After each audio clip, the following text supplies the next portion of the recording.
Okay. Think I'm live here, you guys. Okay, let me see.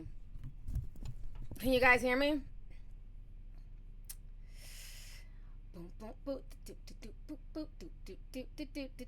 Okay, good.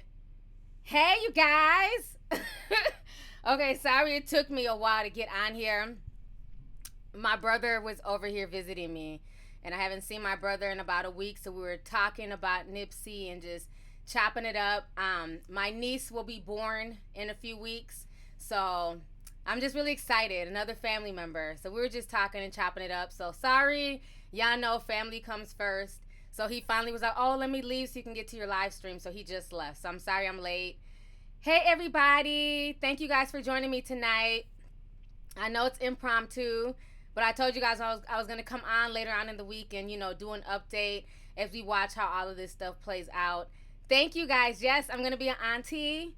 It's gonna be a little girl, so I'm gonna have another niece. My other niece, I have two nieces. One is my ex-husband's niece, so she's 21, and then I have a 8-year-old niece, and then I got a newborn niece coming. So I'm super excited. So I don't have any daughters, but I have beautiful nieces, and this baby will be like my daughter. Okay, so I'm like super excited. So how are you guys doing?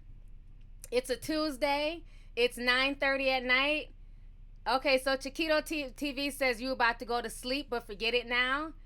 Okay, Ellis says, yeah, I have two nieces too. Thank you, Rachel. Yeah, nieces are fun because you can always give them back to their moms. Like I'm used to boys, so nieces are always fun. What's up from Jacksonville, Florida? Hey, Arness. That's what's up. Haha, I thought there's gonna get away with it. Not today, motherfuckers. That reminds me of a mom. When he'd be like, hello, motherfuckers. So anyways, honey. When I tell you it's been so much mess going on, with this Nipsey Hussle situation, it's been crazy, you guys. And I have been keeping up with it. Sandra Antiri says your favorite Ghanaian sister in the building. That's what's up. Shout out to Ghana. Audrey says, T, red is your color. Thank you. I love red. So, it's been so much crazy stuff going on with this whole Nipsey Hussle situation. Now, we talked about this on Sunday when everything first broke on Sunday. We were doing our regular Sunday session, and, we went live. We talked about, I think, like 2 in the morning. It was insane. And so on Sunday, there was a lot of information, misinformation, conspiracies, and things like that. And we had a really good discussion, So I'm not here to bash the conspiracy theorists because I see a lot of people trying to, now that all the information is coming out, now it's, see, y'all crazy conspiracy theorists told y'all this didn't have shit to do with Dr. Sebi. But people need to realize the reason how that conspiracy was able to grow legs is because Nipsey Hussle himself, if you guys have not seen the video, came out of his own mouth where he said, if I get hurt or killed behind putting out this Dr. Sebi documentary, y'all better ride for me. Y'all better riot the streets. So Nipsey Hussle put that out there. So that is how that conspiracy grew legs, okay? But for most people, they felt like, you know what? This didn't have nothing to do with Dr. Sebi. This was some black on black type shit, okay? So shout out to Flossie Brooklyn. Thank you for the super chat. I appreciate it. John Doe says you're nobody till somebody kills you. Yes, in the words of Biggie Smalls. I've had to call out a lot of bullshit recently. Y'all know I don't like a lot of mess, but I just hate this whole, not everybody wants to be so woke. Everybody wants to deify the dead. But y'all treat the living like shit. Like, can we really get into this? Can I tie it real here? Or y'all gonna tell me to have a tall glass to shut the fuck up? Shout out to Greg Deltorf. Thank you so much for the super chat. Let me read these other ones. We have a new member. Welcome, Q. Thank you for joining the membership. RR Rogers 421 says, love you, T. I love you too. Thank you so much for the super chat.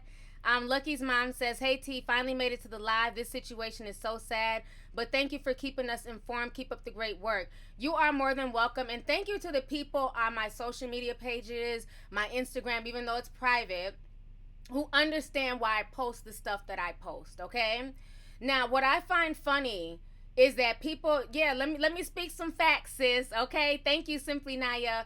People love to deify the dead. People love to get in their feelings when somebody is dead. Here comes all this show of love, appreciation. Right now, currently, let me pull up my OBS. There's a petition right now. They want everybody to sign, and I probably will sign it, to make Nipsey Hussle Boulevard. So what they want is that they want to change the street, Slauson, either the Slauson Street or the Crenshaw Street, one of them streets, one of the cross street where Nipsey died. They want to change that to Nipsey Hussle Avenue. We saw yesterday where so many people came out to his memorial. I had a lot of friends down there. People were live streaming. People were sending me videos and things like that. And then it kind of got out of hand, with the stampede that happened. And initially the news was reporting it as a shooting. Then coming to find out, one person got stabbed, not multiple people. So there was a lot of misinformation coming out. But give me a moment. Let me read this super chat here. Bernice, hey sis. Renice is one of my proud Patreons. She says, "Hey TT, blessings to you. Thank you so much for the coverage on Nipsey. We can always count on you to be thorough and compassionate. I love you, sis." I love you too. And thank you so much for that comment that you and others understood why I posted the stuff that I post, okay? I deal in reality. And if you guys are not comfortable with that, I understand. I don't ever want people to be at my comfort level with stuff. I deal in reality. So there are certain things I'm going to post. And yes, it hurts to post it, but that's the reality of the fucking situation. And what I don't need is trolls coming in and saying that I'm posting stuff, looking for clicks and followers. One, my Instagram page is private. Okay, I'm not on Instagram looking for followers and clicks. I tell people at least 5 times a day on Instagram, unfollow me. If you don't like what I post, if you feel like it's too graphic, it's not sensitive, unfollow me, okay? The only thing you control in life, like I always tell people, you control yourself. You don't control shit this grown-ass woman does, okay? I post what I feel needs to be posted, what I feel needs to be seen, because people need to understand the reality of the situation. People only want to get sad and moral when it comes to death. Y'all will sit here and follow people be disrespectful on social media, drag the living, do all types of unethical shit to the living, you know what I'm saying? Bully people, be mean to people. Y'all will troll people, and people kick back and kiki. See, it's funny when we're disrespecting the living. That's okay. But once somebody's dead, all of a sudden you can't post this. Why are you posting him going into the ambulance? Because it's viral and it's showing you the reality of the situation. Death is not a joke. And I think too many people take it as a joke. We act like we're living in this virtual reality, movie world. This is real life. This is how so many women end up reacting when they find out that their husbands, their boyfriends, their babies' fathers have been killed. Those are intimate moments. Do I agree with the people recording this stuff? Not necessarily, but you know what? We live in a very voyeuristic society. So if you're going to be mad and say that it's voyeuristic when somebody's recording, Nipsey Hussle being put in the ambulance and they're trying to resuscitate him, have the same energy when you see people being voyeuristic and recording the shooter being arrested. Because again, that wasn't a news coverage. That was a girl in her car recording stuff.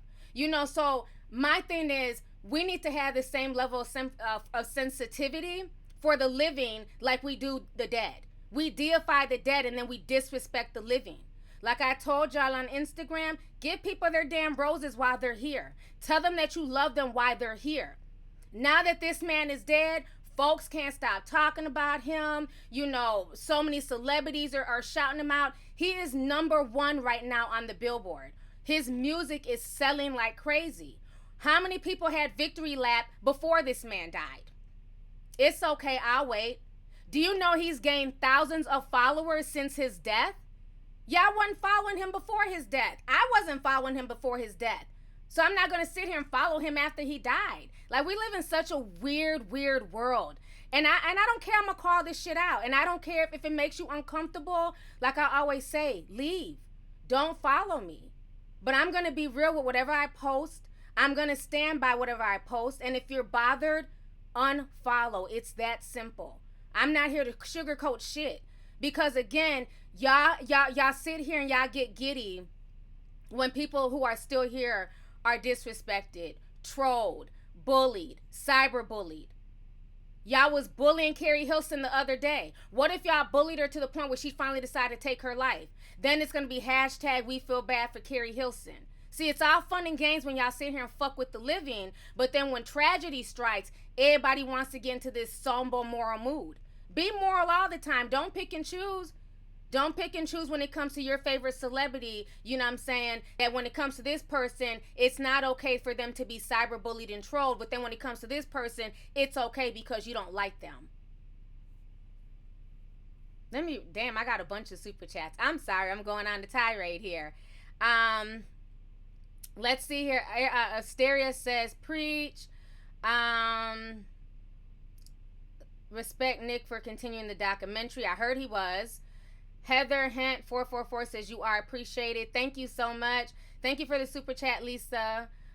Q says, I've been watching you for 9 years now, and you've never been a clickbaiter. Just to tell her the truth, you come with facts and receipts, not to be first with the breaking story. 100. Thank you so much. I appreciate that, and I'm really happy that you guys see that about me, and you guys appreciate that as well. Savannah Martin says, hey T, been a fan since 2015. I'm glad you're talking about this situation because I seen people drag Nipsey in past videos. The same people did a 360 when he died. Thank you. The same bitches who was coming at me for reposting a viral video of Lauren London in the hospital. Somebody recorded her crying. These same bitches was sitting here dragging Lauren London, talking about, oh, you got a baby by a blood in a crib. How many people drugged Lauren London, had no respect for the fact that she was trying to be with this man and start a family with this man, but now that she's going through something tragic, now everybody's trying to act brand new. And you said that right. You know, all these like mysterious fans and super fans come out in death. Not everybody's an XXX fan. Everybody's a Nipsey fan. Now, Nipsey did have a lot of fans. He did have a lot of people who genuinely supported him, but it wasn't all like this. It wasn't in droves like this. So, you know, I see through a lot of the fake shit, and that's why I pay it no dust. People who complain, they just get blocked and booted off my shit. Go complain elsewhere. The people who get why I post what I post, they get it, they understand it. But what we're not going to do, I'm not going to play the hypocrisy game. You're not going to sit here and tell me that it's an invasion, you know what I'm saying, of somebody's privacy when it comes to this video, but then when it comes to this video, it's all good. You know what I'm saying? Outstanding. Thank you for the super chat. Outstanding says, speak your mind. Yeah, for real. You know what I mean? Morgan State is in the building. Okay, Bobby Rice, we see you, boo. Let's see. Shout out Crystal Chronicles. Thank you for modding. Let's see here. I don't even get what that says. I still don't respect her for having babies with that man.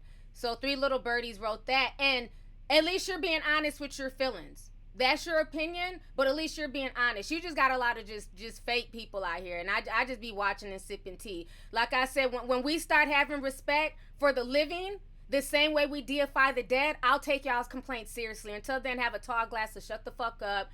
Don't watch my stuff. Don't follow me if you're that pressed by what I post. It's as simple as that. Until we can come together and respect each other as people of color, respect the communities that we're in. You know what I'm saying? This is a man that was actually doing something for the hood, that was actually doing something for the community. And this idiot had no problem, didn't think twice. He had no problem taking this man's life. Took him from his wife, because it's come out that him and Lauren London were married. Took him from his 2 children. He had no problem doing this. So until we start respecting the living, I don't do fake outrage.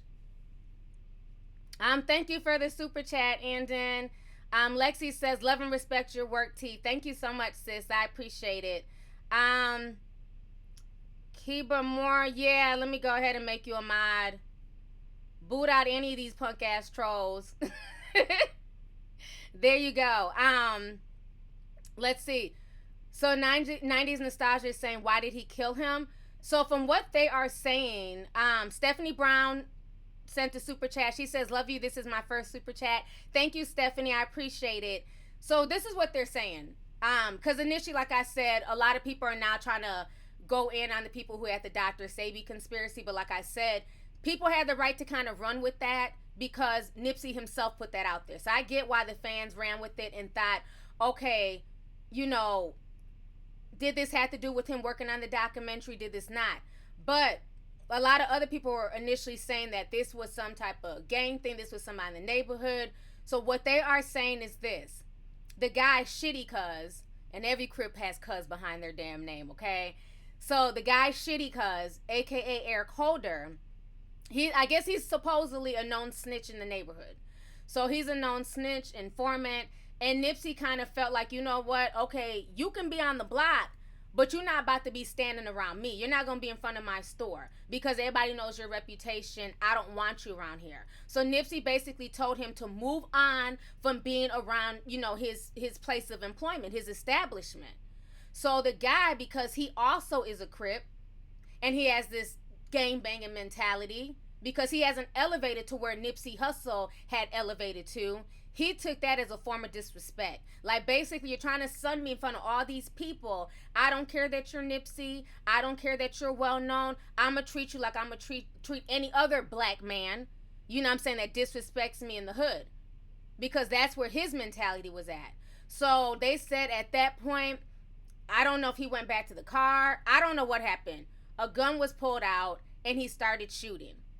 He shot him in the head in the video, shot him in the body, and then kicked him and came back to shoot him a few more times. So, I mean, it was deliberate. He knew exactly what he was doing. And I don't know if it was a thing where it was spur of the moment, you know, because some people were saying it was a setup. It might have just been spur of the moment. How many times have we seen and heard of situations in the neighborhood where literally somebody bumped into somebody stepped on somebody's shoe, there weren't even words exchanged and somebody just pulled out a gun and shot. So sometimes it doesn't even have to be like this whole, we're planning to go do this and that to Nipsey. It could have just been the heat of the moment. Now, of course, there's still conspiracies, you know, being said. So some people are saying that he's a government plant. You know, how convenient that this snitch got out of jail and then he kills Nipsey and then they end up finding him in Bellflower. I think that's the city in California, at a mental institution. He was trying to check himself in, and that's when the people there called the police and he was arrested. If you guys have not seen the picture of his arrest, let me show you guys here. So this is what the LAPD was saying earlier. They're saying Eric Holder, the suspected killer of Nipsey Hussle, has been arrested and is in police custody. Thank you to both our community and the heightened awareness / vigilance of our partners at the LAPD headquarters. So he has been arrested. Here's another picture of him there in handcuffs. And then the girl who was recording the video, that went viral on social media as well. Let me go ahead and read this here. Samani 1981 says, I've never given any blogger money, but you're different. I truly believe and agree with you. Have to say hashtag Nigeria. Thank you so much, sis. I appreciate it. Eshe. Let's see here. Shonda Street says, I finally caught your live. Thank you, Shonda, for this super chat and welcome. Welcome to the live stream. April Diamond says, love you and your honest, unbiased opinion. Thank you so much, April, for the super chat. I appreciate it. Crystal Norfleet says, my heart is broken about Nipsey Hussle. I always tell my family that I love them. Life is precious. Tomorrow is not promised. The world needs to wake up. Amen, Crystal. You're preaching nothing but the truth. You know, like I said, we're so quick to deify the deceased. We're so quick to deify people once they're not here. Imagine if this man got all the love that he's received in the past 72 hours. Imagine if he got all that love before he passed. Imagine if he was able to smell his roses while he was here. And that's why I always tell people, don't wait until I'm gone to mourn me and tell me that you like my shit. Let me know. I might be having a bad day. I might be going through some stuff. I might be dealing with some depression. You know what I'm saying? Like, if you feel it in your heart and your spirit to tell somebody and give them a call and be like, you know what, I love you. I hope you have a good day. You know what I'm saying? I hope whatever you're working on pans out and you know, comes to fruition. You know, sometimes people just need that encouragement. Sometimes people need that positivity. You know, all this, you know, love that people are showing him, it's wonderful. But again, where was all this? Imagine if all those people who showed up to light candles and who showed up to the visual to pay respect. Imagine if all those people were there every day, once a week. You know what I'm saying? Bringing that same energy and positivity to his store, to his business. But the problem is in the hood, when you're doing things and you're making money and you're making moves and you're making a way for you and your family. Yes, you have a segment of the population who love that, who respect that, and then you have a segment of the population who sit there and they watch that shit with envy, with disgust, and it's sad.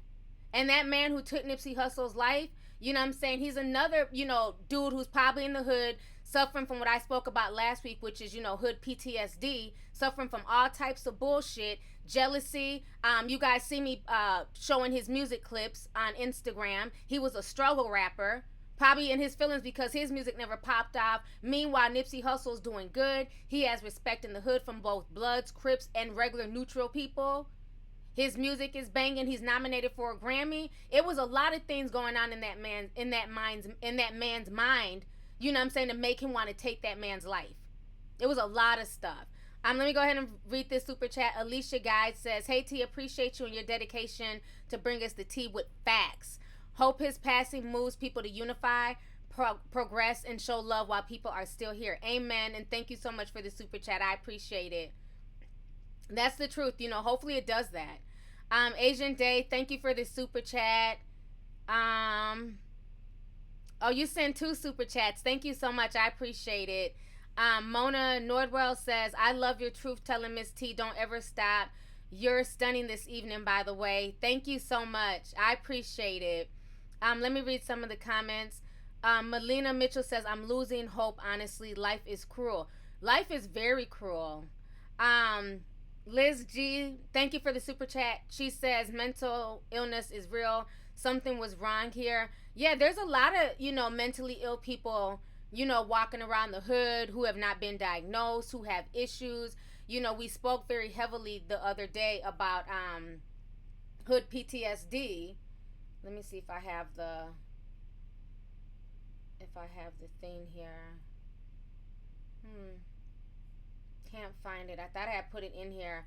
But it's more people are starting to speak on this. They're starting to speak on trauma in the hood and trauma in the inner cities, and how, like I said on Sunday, how when people deal with death constantly, because don't get it twisted, in the past 72 hours, Nipsey Hussle wasn't the only one killed in that sector of LA. Word has come out today that some family members of the killer were also shot. Now, I don't know if they died. I'm not sure. But again, violence begets violence. So now you have a section of the population who's hurt. They're upset. Their idol that a lot of people looked up to lost his life for no reason, just over some bullshit. And now you have people, exacting revenge. You have people plotting retaliation. It's really scary. Another thing I wanted to mention here, the girl, let's see here. "I don't understand the conspiracies. Dr. Sebi's methods are everywhere, even on YouTube." Like I said earlier, I think a lot of the conspiracy, it ran with legs because of what Nipsey Hussle himself put out there. So I think that's why people really thought that the conspiracy attaching him to Dr. Sebi and his death, I think that's why that ran, because of what Nipsey Hussle put out there. But yes, all of his stuff is on YouTube. Jay Chrissy says, "Jealousy is the downfall of the black community. It's like they can't see you progress in life to turn around and help our community." And it's really insane, and you are telling the truth about that. And this is one of the things I wanted to bring up. Is it worth it to stay in the hood and help? Because so many times we tell these celebrities who have made it, who have become rich, we say, okay, well, you moved out the hood, you moved to the valley, you moved to Buckhead, you don't even see about, us poor people, in Compton, in Inglewood, or in Decatur, or Marietta, you're not doing anything for the community, or you're just cutting a check. Because you'll have people like, oh, well, they're just cutting a check. They don't come down here to the hood and hand out, turkeys and backpacks and everything else. And when you have somebody who is literally in the hood every day, His businesses were in the hood. His businesses were there to employ people in the hood and to give them opportunities and jobs. Because we all know one of the main things that people suffer from being in hood environments is that there's a lack of opportunity.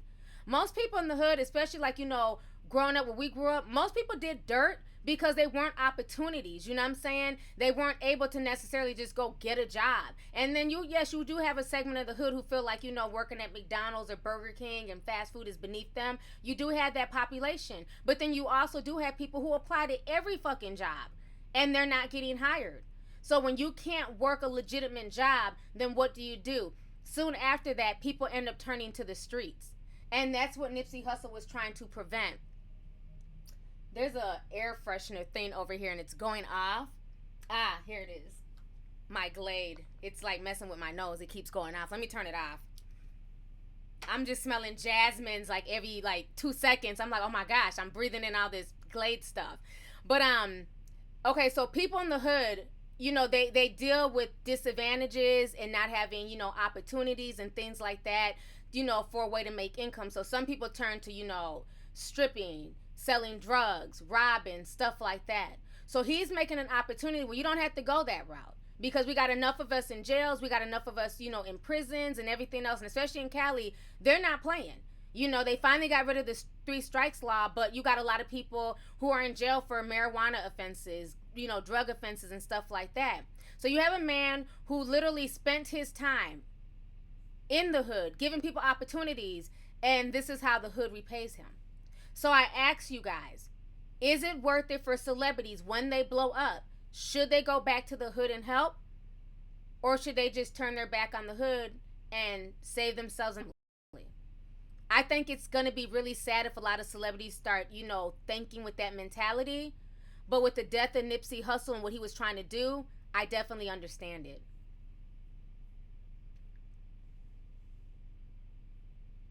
Let me see here. Andrea Smith. Hey, Andrea. She says, rest in peace, Nip. The best ones always go early, hoping his family finds peace in all the good he's done for his community. Amen. And I hope so. And I think that's one thing that, Lauren will find solace in, is that at the end of the day, like I always tell you guys, it doesn't matter how you come into this world. We all make mistakes. We all fall. We get and bumps along the way. But it's about how you end your story. What is your legacy?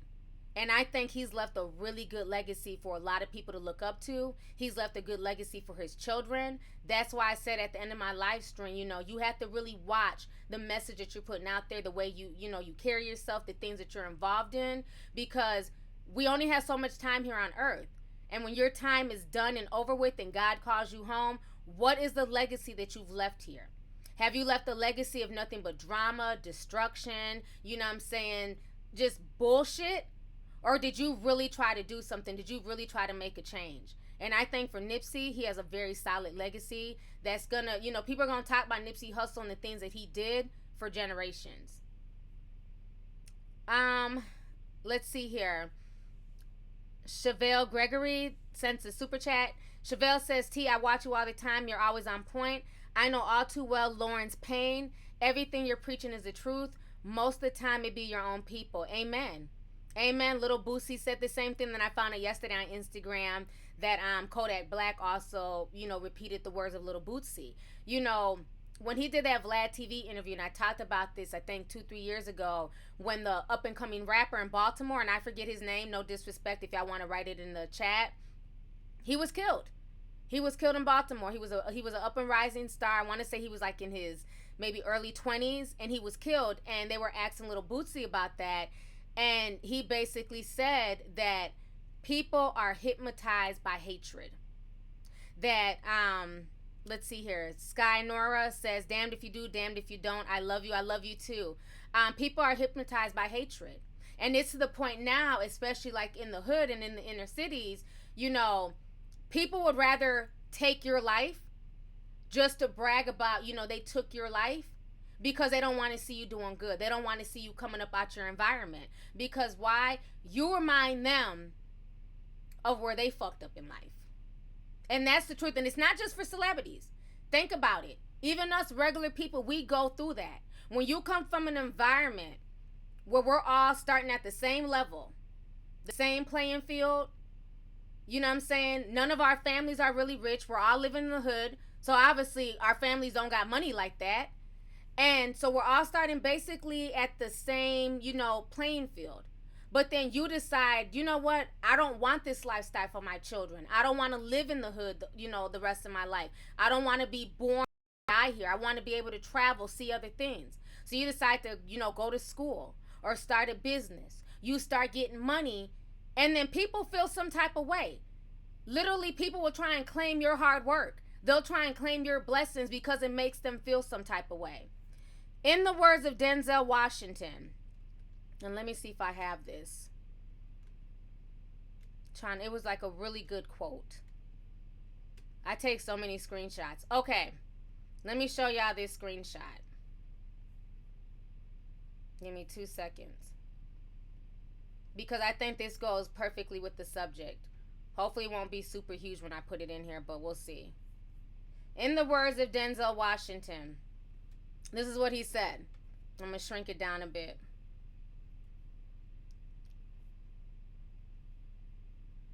Denzel says, some people will never like you because your spirit irritates their demons. Let me say it again. Let me say it louder for the people in the back. Some people will never like you because your spirit irritates their demons. What did I tell y'all the other day on Instagram? I told y'all on Instagram that social media has now turned into the devil's playground. You have a lot of demonic people who now have a voice, who don't need a fucking voice on social media. You have a lot of lost souls on social media. You know what I'm saying? You have people who are miserable because they're not happy in their own life. Their life is miserable. People in the real world don't really fuck with them. So they bring all that insecurity, all that misery, they bring it to social media. Right now you have guys who are creating whole Instagram personas pretending to be shitty cuz. Who in the right mind who's happy, who has family who loves them, who has a loving boyfriend or husband or girlfriend or children, would take time out of their day to create profiles pretending to be the man who took Nipsey Hussle's life? A man who was given back to the hood. You know how many DMs I've been sent like, oh my God, Shitty Cuz is going live. I thought he was arrested by the police. Look what Shitty Cuz done posted now. And it's like, y'all really think this is Shitty Cuz? This is an attention whore who's claiming to be the man who took another black man's life. Do you see how sick and demonic that is? Do you see how far we've fallen as a society? That everything is a joke? You got these young boys, even before, it was literally 10 minutes after Nipsey was announced dead. They jumped on social media and claimed the murder. We all knew they didn't do it, but the fact that that's where your mind goes in a time like this, you can't tell me there's not demons running through social media. I don't give a fuck what none of y'all say.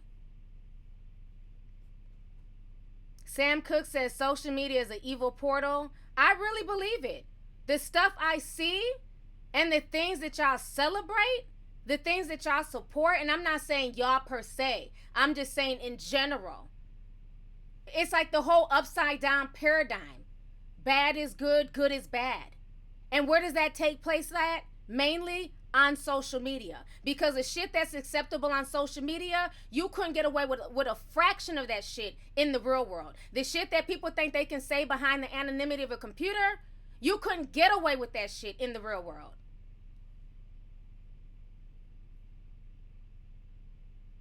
Let's see here. Nia J says, yup, demons. Janice says, yes, talk about it. It's tear-jerkingly sad. It really is. It really is. Hottie2121 says, black people need to, oh, it just disappeared. Something about knowing our culture and reading up. Then it disappeared. Oh, here it goes. Black people need to read more of their history and gain some strength. James Hall says, true, very true. Social media has become a harboring of devils. I agree 100%. It's the truth. Yes, Eric Holder is, let me see here. So somebody is saying that Eric Holder is baby Shitty Cuz. Shitty Cuz is the big homie who's currently doing a bid for robbery. So, okay, so there's two different Shitty Cuzes, but if Big Shitty Cuz, God, the name Shitty Cuz. is doing a bid for robbery. That's not him on social media either, tweeting and going live. This is what this fake shitty cuz sent out today that people were DMing me. And it was just like, people were really believing this. Let me go ahead and pull this up. So this fake person, and you see it has over 893 likes. The fact that people are giving this page attention and this page is going live doing voiceovers, it's mind-boggling. But the fake shitty cuz says, since I killed Nipsey, where's the footage from the camera? Y'all killing my family and this shit ain't even done by me. Why would I kill this young man? How would you like it if you woke up to 100K followers and 1 million death threats? Y'all dumb ass Crip, hold on, y'all's dumb ass on Crip 100. They really using my name just to distract y'all from the real killer. I can't even do shit about it because the government / Illuminati is way more powerful. I'm really out here on the run for something I didn't do because I'm afraid of my own damn life. Why choose me, man? Why did y'all do this? Whoa, no. What did I do, y'all? This shit is sad. Get the fuck with all the comments. You got the wrong person. This is somebody who's literally spending their whole afternoon on social media pretending to be this man. And you have a segment of the population who are really following this page believing it because they've been DMing me, literally believing the page. And I'm like, can you use some common sense? That's not the real killer. It's like we just live in a world now where it's like the real world and social media are just becoming one. Like, people don't even understand reality anymore. They can't even look at something and be like, this is bullshit. Why am I even entertaining this? But then y'all will cry about shit that's real. Y'all will follow that, like that, give that attention. But then when it comes to like real shit, y'all's too busy for that. Let's see here. God's Daughter 9. Thank you so much for the super chat. She says, lost my family to violence. He was moving up and his own friend took him out. I had to leave my own family behind once my business grew. They even went towards magic. That's how bad it got. It's real. Yes. The jealousy, the hate, and animosity, it is real. It is real, and it's sad. Kelly Arango, thank you for the super chat. She says, love you, T. You're stunning and speak the truth. Thank you so much. I appreciate it. Miss Parker Lynn says, this man knew his fate. He had a gut feeling last week. He was moving different. He made that post for a reason. It's more to this. Damn, R.I.P. Nip. And I agree with you. He definitely knew something was up because I posted, and I had to go off on a chick. I had to check a few people on Instagram because I just get so tired. It's like, why are you here? So I had posted what TMZ posted. Like, I'm literally reposting shit from TMZ, but then I get cussed out. Take that same energy to Harvey Levin. Anyways, TMZ had posted that last week Nipsey Hussle was doing a music video with DJ Khaled in LA, and they were doing it in a parking garage. And I don't know what type of death threats, and neither does TMZ. They don't know like what kind of threats that Nipsey Hussle was receiving, but it was enough where he felt very uncomfortable, very unsafe, that they had secure, like they had like armed police officers, armed guards there with guns and everything else, and they had to secure all 4 floors of the parking garage while Nipsey Hussle and DJ Khaled and all them, they shot the video. So this man was already feeling some type of way, like people were after him. And even his last tweet is just very, very eerie, where he said, you know, the tweet about the enemies, I can't remember it verbatim, but I feel like Nipsey definitely knew something was happening.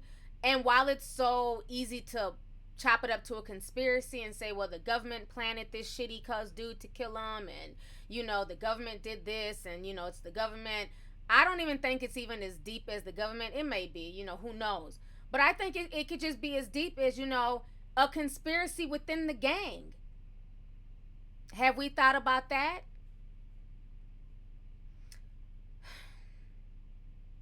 I've seen it happen more times than once, and I don't really want to go too deep into like personal stuff, but I've seen it happen more than once where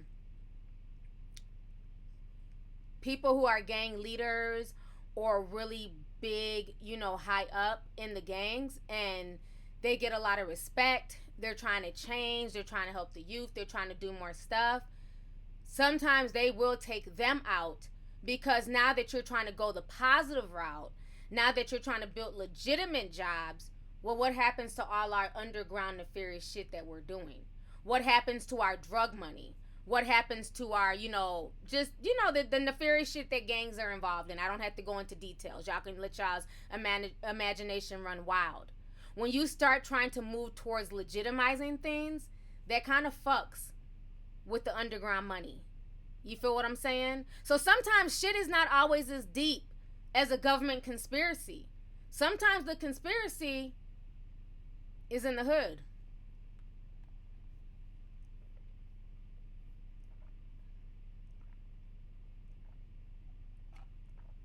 I'm just saying. I had to take a sip on that one because I was thirsty. Do y'all understand what I'm saying?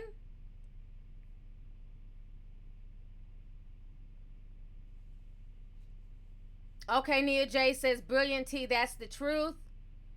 It has everything to do with gangs. Everything is not a conspiracy. Hey, Tracy. Hey, AJ. AJ said 100. What's up, DB? Thanks for modding. He says it's systematic alienation, having strong enemies. Oh, somebody's writing the quote. Where did it go? For Fab for Kids says, T, you are telling the truth tonight. Thank you so much. Hey, Eunice Studios, thanks for coming through. She says, I think it's because Nipsey was moving away from the Crips and they might have put a hit on him. Let's see here.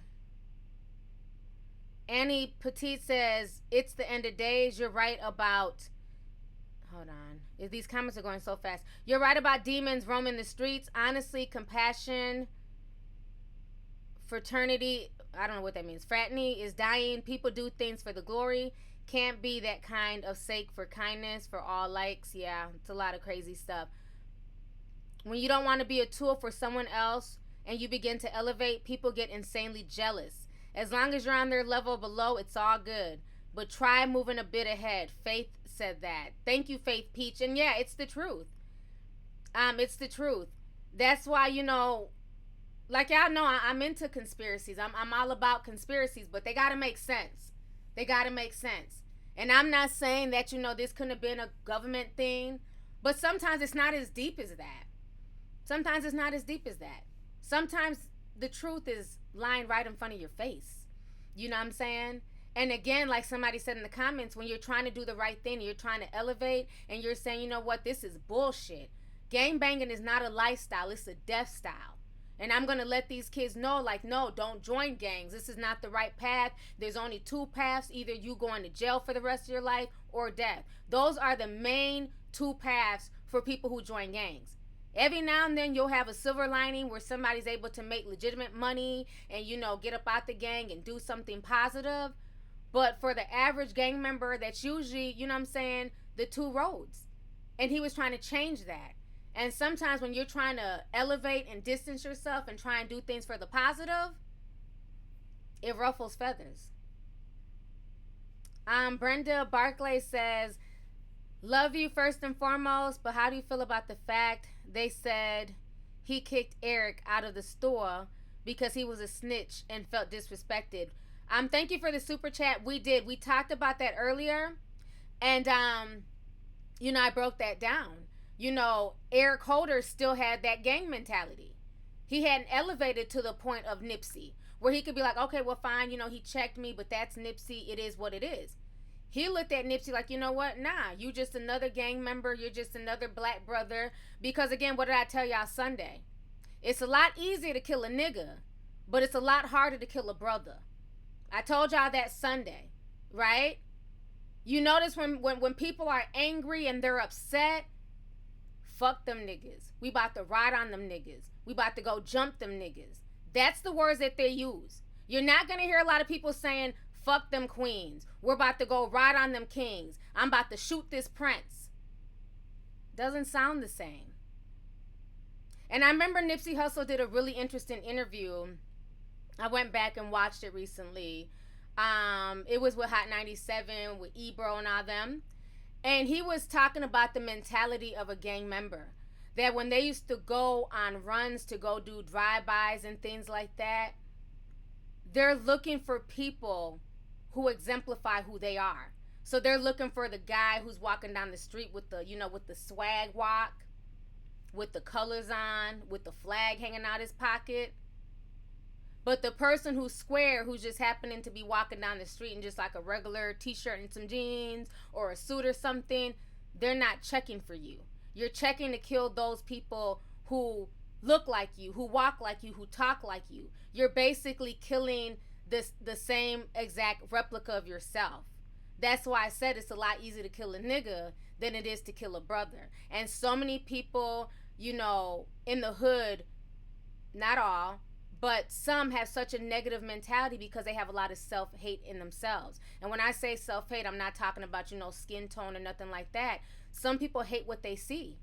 They hate where they've gone. When you've been on earth 20, 24, 25 years and you have nothing to show for it, that depresses people. Like, damn, at least when you were in school, you went to school every day. But now you're out of school, you've been out of high school for 4 or 5 years, and the only thing you have to show for it is this weekly check from Taco Bell or McDonald's. And then meanwhile, you're on Instagram and you're seeing all these people who look like you, some who grew up with you, and they're getting it. They're showing off their latest Gucci this, Gucci that, their latest car. That does something to people who are weak-minded. That can really fuck with them. Whereas people who are sane and strong-minded will be like, you know what? I'm not going to hate on that person. I'm going to get there one day. I'm going to bust my ass so that way I can get be able to afford my own, Fendi bag or, a dope car or something like that. That's the mentality that most normal, sane people have. But when you're suffering with all this crazy shit, hood PTSD, and you're living in this crazy, dark environment, you're always going to gear more towards the negative. So when he was talking about how when they would go out to look for, rivals, they would look for people who they saw themselves in. Because that's how you knew that was a fellow gang member. He walks like you, his swag is like you. So you're basically killing an image of yourself. And that kind of brings me back to that movie Us. Why it's very interesting that they titled it Us. Because we're the ones hurting us. We're the ones hurting ourselves, first and foremost. And we can, blame white supremacy for, some of the self-hate and some of the things that go on. I get that. But at the end of the day, we are the ones perpetuating the bullshit amongst each other. We see it all the time online. We see it in the real world. The ones who drag each other the most are other people of color. The ones who be out here, fighting and carrying on, they're usually not out here fighting and carrying on with people of other races. I haven't seen anybody put this much energy into finding George Zimmerman. He's living his best life.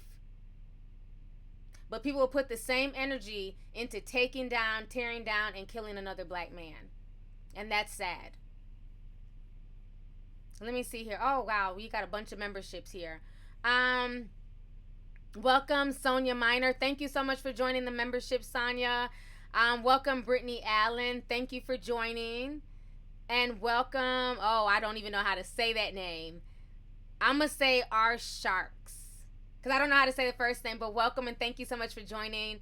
And then I got a $50 super chat. Oh, thank you, R Sharks, for the super chat. I really appreciate it. Thank you so much. Let's see here.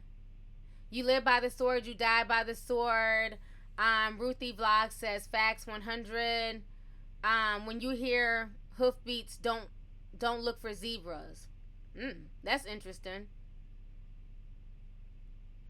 Let's see here.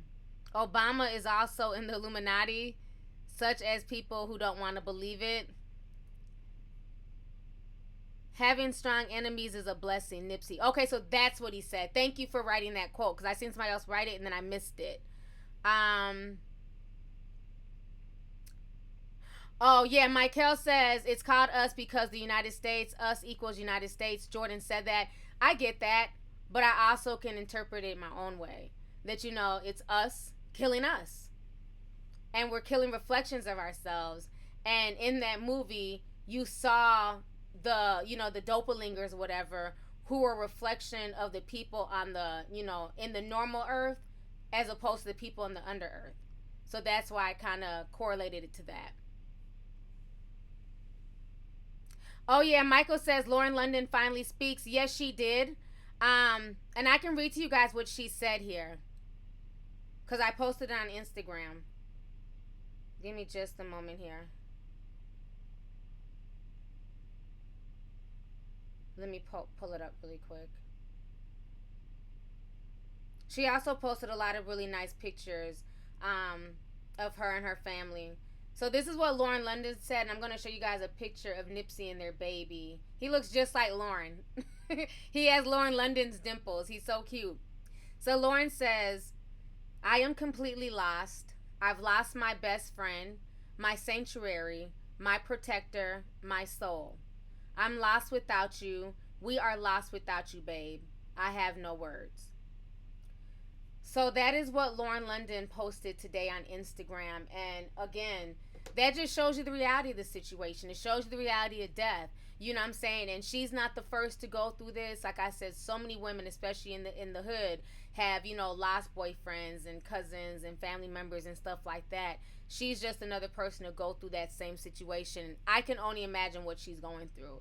Because they've been together forever. They have their little boy together. And now she's going to be forced to raise that child. That child doesn't have a father now. So the whole situation is sad. And this is a baby. I think their child is only 2 years old? So this is a little baby. Then we also have his daughter by his other baby's mother, Tanisha. And you never saw him involved in a bunch of drama, baby mama drama, and, him going back and forth. It's like, they always kept their relationship, more private and off social media. And that's one thing I did respect about their relationship. I think the only time he ever took anything to social media was when they broke up in 2017. And, he released a little statement. And then a few months later, they got back together, But other than that, they kept the relationship between themselves. They didn't flaunt their relationship on social media. They weren't looking for social media validation, because they knew half the people who be commenting on the pictures would always have something negative to say. So that's one thing I've always respected about Lauren, is that she keeps her kids private. She doesn't, put them on social media too often. She doesn't put her relationship out there like that. When you see them at events, when you see pictures of them, usually it's like a professional setting. They're just not on social media just looking for constant likes and hearts and validation. That's how you keep a relationship strong, is keeping it away from the negativity of social media. Let's see here. Yep, it recently came out that they got married privately.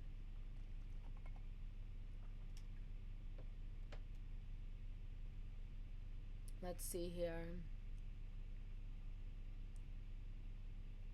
Okay, welcome new member, Brandy Patton. Thank you so much for joining the membership.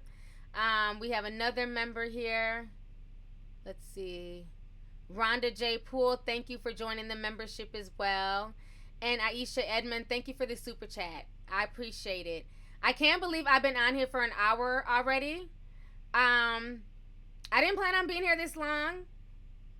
I'll stay a little bit longer if you guys want to. Oh, I didn't even realize there was over 4,000 people in here. If you guys want me to stay a little bit longer, I will. I was only going to be on here for an hour just because I wanted to do the update. Let's see here. Jamara. Okay. Chubby Garcia says, girl, thank you for always speaking your mind. You're a real one. The real MVP. Thank you so much. I appreciate it. I'm going to always speak my truth. That's just me. People don't like it. It is what it is. Like I tell you, the only people you control is yourself. You don't control anything that comes out my mouth. I try to think about everything I say, because I never want to go out my way to be disrespectful or offend. You know what I'm saying? But I'm always going to be honest, especially about a particular situation. Oh yeah, this is what I wanted to talk about. I don't want to get off. I took notes, so give me a moment. The LAPD police commissioner, Steve Soborth, and let me show you guys his picture. He did a statement today on the news, and basically he read a letter. This is him right here. Steve Soborth. He read a letter that Nipsey Hussle sent to the police department back in February, because he wanted to basically stop the whole gang violence. He wanted to bring the Bloods and the Crips together in LA.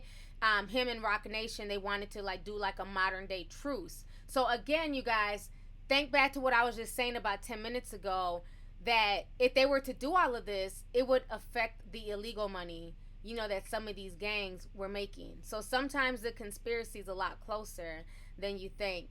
But this is what Steve Soborth was saying. Um, let's see here. He said, this is what he read in the email. He said, our goal is to work with the department to help improve communication relationships and work towards changing the culture and the dialogue between LAPD and the inner city. We want to hear about your new programs, your goals for the department, as well as how we can help stop gang violence. So that is what Nipsey Hussle sent to the LAPD offices, him and Rock Nation. This was just a few months ago, and they said they were supposed to have the meeting. They ended up booking the meeting. The meeting was supposed to be that Monday. So the day before he got shot, they were supposed to have the meeting the day after, and he got shot and killed. So maybe it was a situation where somebody wanted to stop that meeting from happening. Because again, if black people stop killing black people, and if people stop doing dirt and people stop going to jail, it tends to affect certain economies now, doesn't it? You can't have an economy with the prison industrial complex without fresh bodies. As one goes out, one comes in.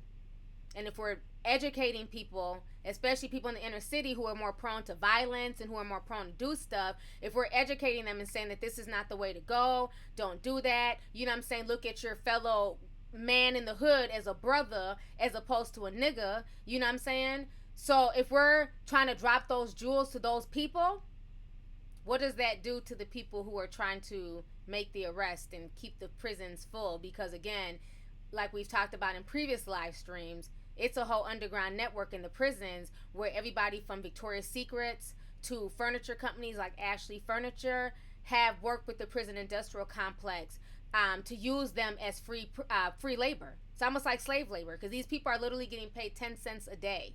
Not 10 cents an hour, 10 cents a day to make drawers, to make bras, to make furniture, license plate. It's a whole ecosystem in the prison industrial complex. The rabbit hole goes deep. I just found that really interesting. He had a meeting with them that Monday.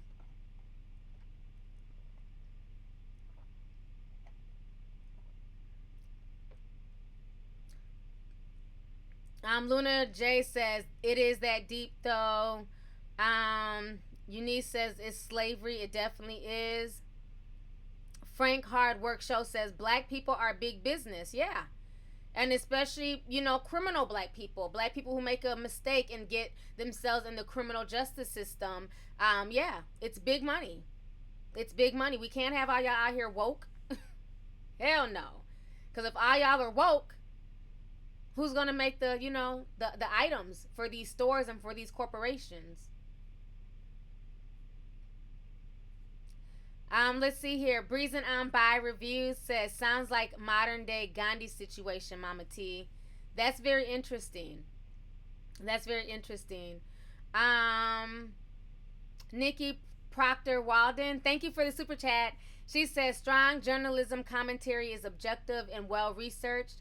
As a newcomer to your channel, I thank you for both. Thank you so much for joining my channel. I appreciate it. And I'm so glad that you're enjoying it. Let's see here.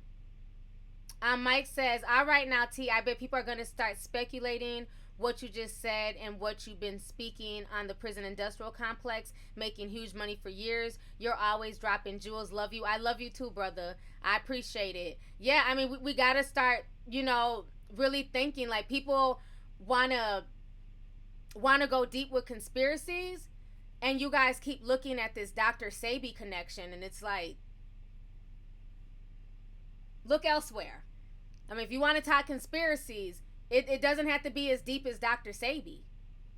You know what I'm saying? Jazzy J says, T, I'm upset with you. I ain't gonna lie. We need to talk privately. Okay. Thank you for the for the $50 super chat. I appreciate it. We can definitely talk privately.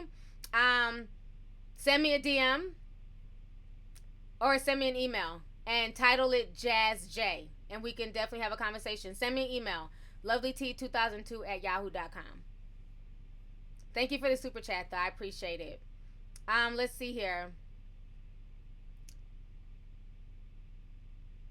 Nipsey was killed because he called dude a rat and told him to get out his shop. The gunman came back with a gun and shot him for that. Yeah. Yeah, we discussed that. It is a sad situation all the way around. Reese Baby says these $1 billion companies can just pay people an honest wage / salary. Shake my head, they're just greedy. Yeah.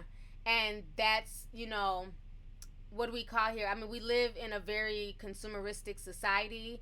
We commodify everything. So even though these companies are $1 billion companies and they're rich and they're probably going to see not just the people who currently own it, but 5 generations from now, that money's not going to go anywhere.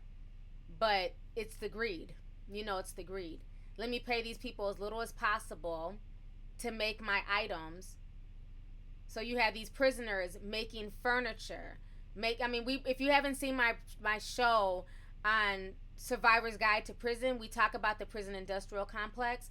It's one of my live streams I did months ago if you want to go back and watch it.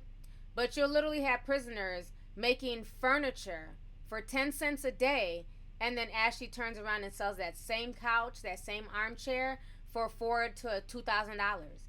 I mean, look at the profit line.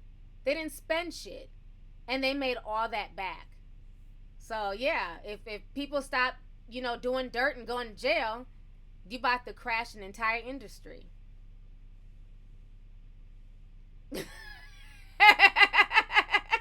So Robbie Discern sent a $5 super chat. She says, T, can you unblock me on IG?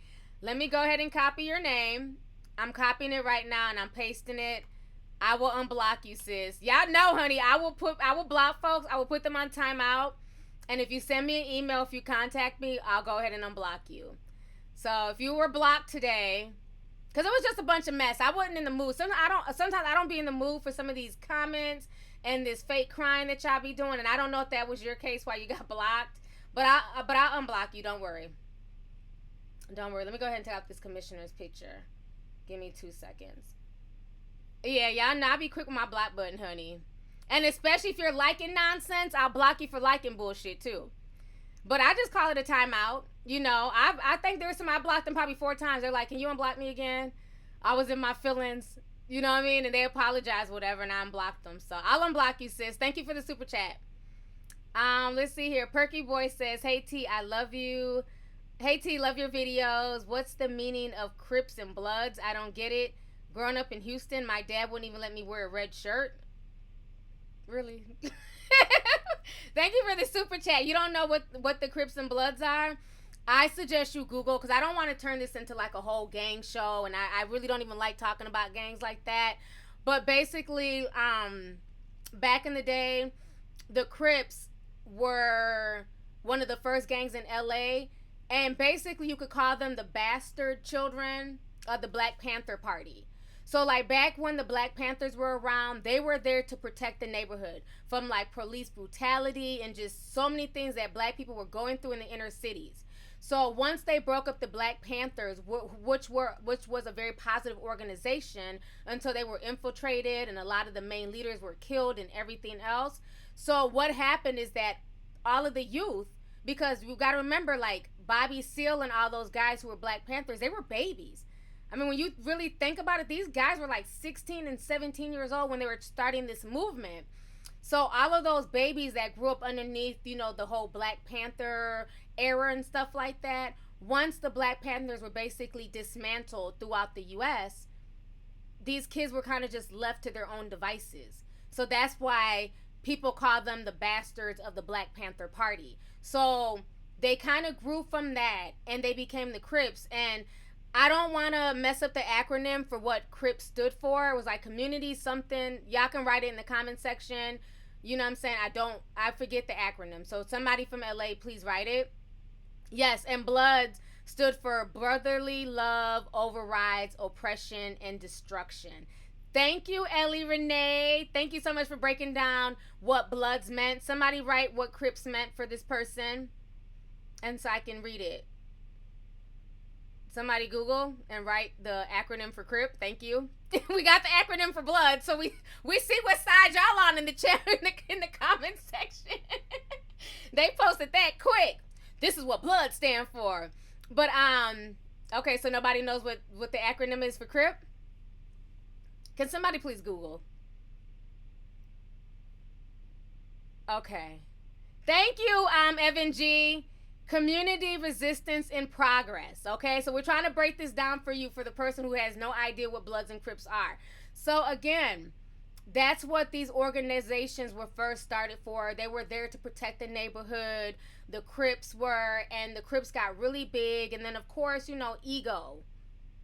You doing too much. I want to be a leader too. You can't tell me what to do. And then they ended up fracturing. So when the Crips fractured, one section turned into the Bloods, and they claimed red, and they had their own little so-called community thing that they were doing. And then the Crips, they were under the blue flag. So that's what it was way back then. When it initially started, it was something supposed to be positive.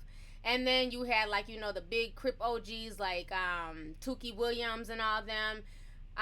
It went from something positive to something sinister. I'm gonna just keep it, I'm gonna just say that it turned from something positive to something really sinister, and it turned to where we were trying to help black people, to where then we started killing each other.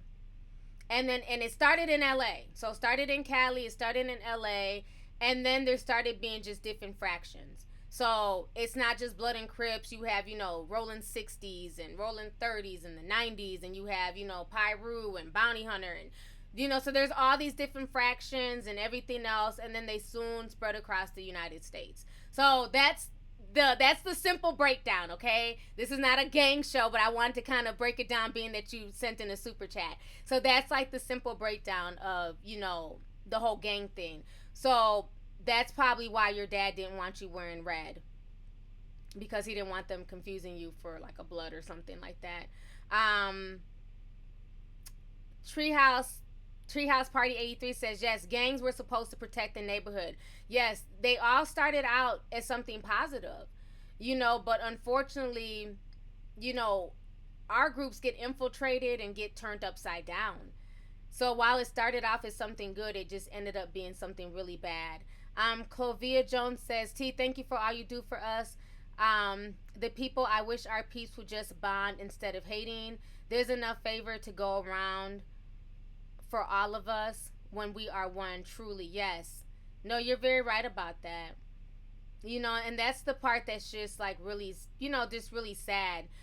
Hate Still says, I think I said your name right. I don't know. Hate Still says only white people don't know. No, I know white people who know more about. I know, hell, white people who damn gang bang. What you talking about? White people don't know. It just depends on where you were raised. Like, that's one thing you got to realize. That's one thing I had to realize when I came onto social media, is that everybody doesn't have my story. Everybody doesn't have your story. Like, people are raised in so many different environments. Like, when I first came on here, I assumed that every dark-skinned female dealt with colorism. I assumed that every dark-skinned girl was picked on for her skin tone and made fun of. And then when I got on YouTube, I realized that wasn't always the case. There's some dark-skinned girls, they weren't picked on at all. They were cool in the game. People loved their skin. They got positive affirmations at home. People told them they were pretty. I'm like, damn, that shocked the hell out of me, because I'd never heard, anything like that growing up. So it's like everybody's raised differently. So maybe you're from the hood, and, in your everyday life, when you walk out the house, there's Bloods, Crips, Vice Lords, GDs, Peace Stones, all that stuff, because that's your environment. But then I have subscribers who literally, they grew up in the suburbs. They don't know anything about gangs. They don't know anything about gang culture. They don't understand it. They probably think I'm just hood as hell. I don't know. So it's like, I just try to understand where everybody comes from. We all come from different walks of life. You know what I'm saying? And I think you can use anything as a teachable moment. So many times it's so easy to dismiss people. Like, I could have dismissed that comment and laughed and been like, you don't know what a blood or a Crip is, you're a weirdo. No. It's better to educate somebody, especially when they're asking. Sometimes people ask stuff because they genuinely do not know. And we live in a society where it's so easy to just dismiss people and be like, you're dumb, go Google. But if you have the extra second to sit and really explain something to somebody, Now you're planting a seed. Now I bet you with everything I sat and explained to that person, they're gonna go research, go Google, and go find out more information, because probably the only thing they've ever been told about Crips and Bloods is that it's just a bunch of evil black people killing each other. Whereas they probably never knew that it first started off as something positive, and where black people were coming together and trying to help each other. So yeah, we all grew up in different environments, and that's just the truth. Yep, GD folks. I'm from the Midwest, honey. Yes, GD stood for growth and development. So GDs were another one that were there to, protect the neighborhood and look out for the people, and that shit didn't work.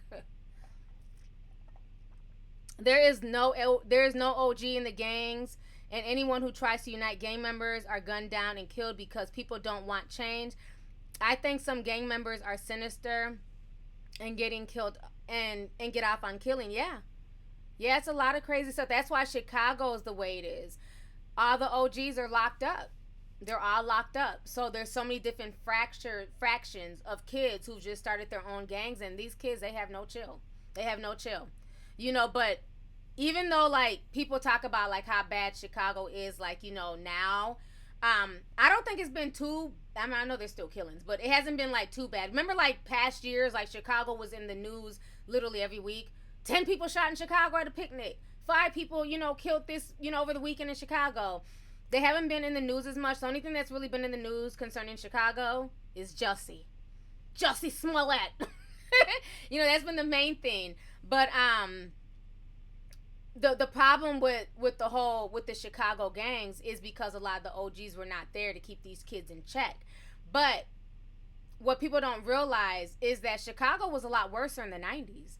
When the projects were still standing, talk to people who were raised in Robert Taylor homes and Robert Taylor projects or Cabrini Green. People from Chicago, because there's a lot of people from Chicago who end up moving to Minneapolis and the Twin Cities when I grew up. Like, those stories and the shit that happened in those projects, there was way more killing in the 90s. I mean, when you had, like, people out there, when you had 11-year-olds like Little Yummy, the little kid that was, if you ever saw the Tupac interview where he's in prison talking and there's like a poster of a kid behind him and the poster ends up falling, that's Little Yummy. He was like 11 years old running around doing drive-bys. He had killed like 4 people at age 11. So shit was even worse back in the 90s than it is now. It's just now with social media, information travels so fast and we're getting bombarded. We're getting information overload constantly. So it seems like it's even worse than what it is. I'm not saying that it's not bad, but it's not as bad as it even used to be 10, 15 years ago. Oh, God, you guys are blessing me with the super chats. Another $50. Thank you so much. Our Shakes, he says, Dr. O and R.S. Hawks, you are truly working to bring out the facts out here. Added a few extra dollars. Would like a private chat. Okay, perfect. Shoot me an email. We can definitely converse. And if you have Instagram, DM is like a really good way. Like I love doing private chats via DM just because I'm always on Instagram. So that's another really good way to get a hold of me. But thank you for the super chat. We have a new member. Welcome, V McBride. Thank you so much for joining the membership, V. Let's see here. So Bernita Foss says, I heard stories about those places. Yes, no joke. T Money 78 says, this is why urban gentrification started taking place, to buy out the urban areas and push out the drugs and crime. That's very interesting that you say that. I was talking to one of my YouTube friends yesterday, and he is from South Central, grew up right there. And basically he was saying that right now they're gentrifying that part of South Central. So like they're like trying to clean all that up, because after the LA riots, and he was a baby when that happened, he was young, but the LA riots happened right across from his childhood home. So after the LA riots, they basically left everything there. They didn't give a fuck. They just, they cleaned up, the trash, but they didn't, like no businesses came back. It took a long time. And so now what they're doing is that they're trying to buy up a lot of that land and a lot of those old businesses and plazas and everything else. Hence why Nipsey, jumped onto the real estate and he bought that plaza. He also bought, a few other buildings because they're trying to gentrify that area. And what they want to do is basically gentrify it, get rid of all those people. And you guys know rent in LA is already sky high. You know, it's still relatively, it's not cheap, even in the hood. Like, you know, Inglewood, Compton, you know, that rent is cheaper compared to the Valley. But, like, let's say compared to, you know, somewhere in the Midwest, that's still high as hell to be paying for rent. And then you're also dealing with, like, the elements of the gang and the violence and stuff like that. But they're really trying to clean that area up and gentrify it and push all those people out. And when they end up doing that gentrification of South LA, like I asked my friend, I said, so where are all these people supposed to go? And he's like, I have no idea. And they don't care. So it's like, you know, all this stuff that keeps happening, it's just going to give them more of an excuse to say, we need to clean up the neighborhood.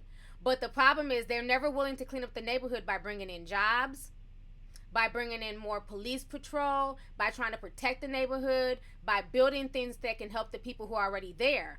Their version of cleaning up the neighborhood is gentrifying everything and just pushing all you N-words out of here. And they did the same thing, in Harlem. Like, I was in Harlem last summer. Harlem is so different. They I go to Harlem. I try and go to New York like at least once a year.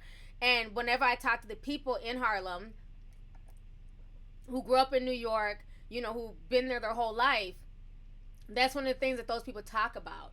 Like, they're like, T, do you know this is the same street that Malcolm X was preaching on in Harlem? And now when you look around, it's like a coffee shop and, Forever 21, and they're gentrifying everywhere. Trinice 5 says the idea is to push out black folks. Flossie Brooklyn says Jews pushing us out of Brooklyn into Atlanta. Annette, I love you too, sis.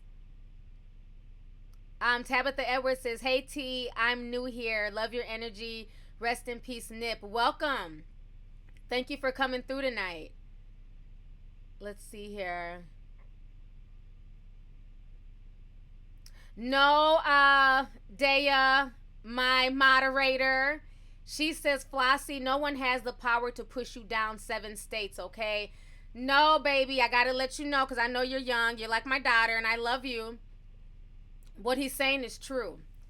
And while people can say, well, no, nobody can force you to leave Brooklyn, when you can't afford to pay your rent because your rent on your 2-bedroom done jump from, $1,200 a month to $4,000, you'll be running to move down to Atlanta, where a 2-bedroom apartment down there, even in the most hoodest areas, start at $800 a month. So no, when people start playing with your money and your livelihood and how you can survive in your rent, that will force you to move. There's so many people from New York who live down south, it's ridiculous. One of the jokes when we used to live in Charlotte, one of the long running jokes is that literally everybody from Buffalo, New York lives in Charlotte.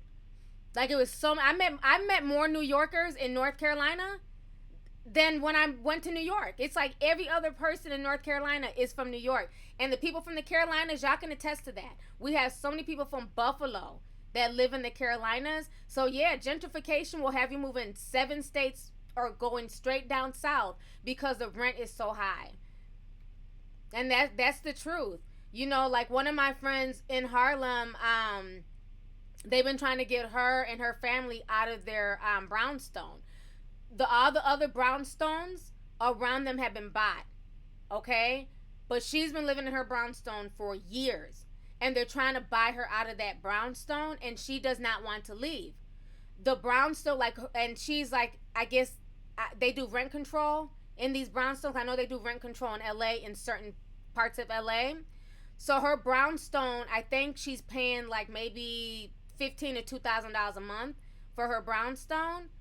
The ones that were just bought by whatever company, they revamped them, they renovated them. Those same brownstones on either side of her, the rent for those are $5,000 a month.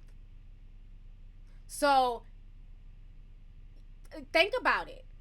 If you're going from paying $1,200 a month for a 2-bedroom brownstone and then that rent jumps to $5,000, you're gonna have to leave, even if you don't want to. So they're not physically putting a gun to your head and saying move to Atlanta, but the things that they're doing, the sneaky underhanded stuff, is gonna force you to move down south. And that's just the truth of the matter. Maya says Charlotte is being gentrified as well. Oh, trust me, I know. I was in Charlotte last summer. And I lived in Charlotte for 10 years. And we go back every few years. So the last time I was in Charlotte was probably like 3 years ago. And I was so shocked at how much the South End has changed. Like all the shops. And there used to be nothing in the South End of Charlotte. And it's like so much stuff has changed over there. Even where I used to live off of Tyvola.